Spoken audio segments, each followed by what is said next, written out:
Vi har gang i rigtig mange ting inde på det kreative værksted her på Craft Days. Vi væver på alt muligt forskelligt, på sten og på cykelhjul, og så har vi en kæmpe stor væv, som alle kan bidrage med at væve på.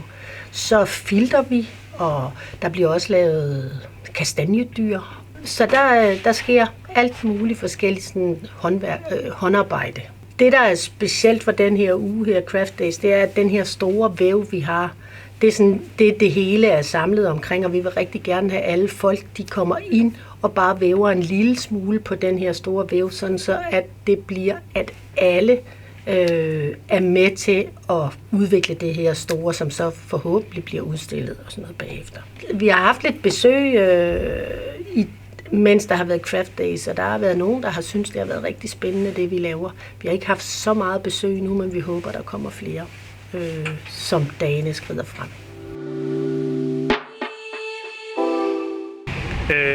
Vi kommer fra Maribo Gymnasium og har til Craft Days besluttet os for, at vi vil lave en bar, og det gør vi i samarbejde med nogle lokale håndværksmestre og lokale firmaer. Håndværker HF er et tilbud, vi har til vores HF'ere, for at de kan få mulighed for at afprøve håndværksfagene, lige så vel som de kan få lov til at afprøve andre mulige fremtider for dem selv. Så vi laver en bar i forbindelse med Craft Days. Altså under Craft Days, der skal vi bygge den her bar, og det er noget, vi bygger til gymnasiet.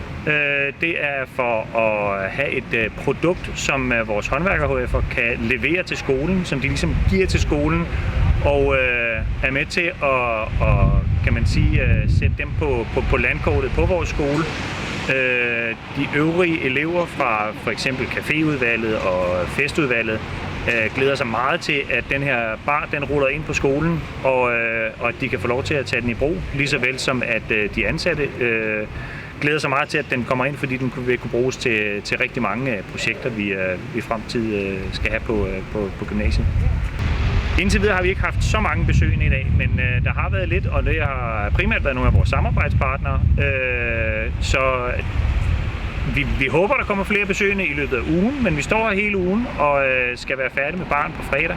Så vi håber, at der vil være stigende interesse, og vi vil rigtig gerne have, at folk kommer over og snakker med os og hører om, hvad vi laver, og om gymnasiet og om håndværker HF. Så det kunne være rigtig fedt.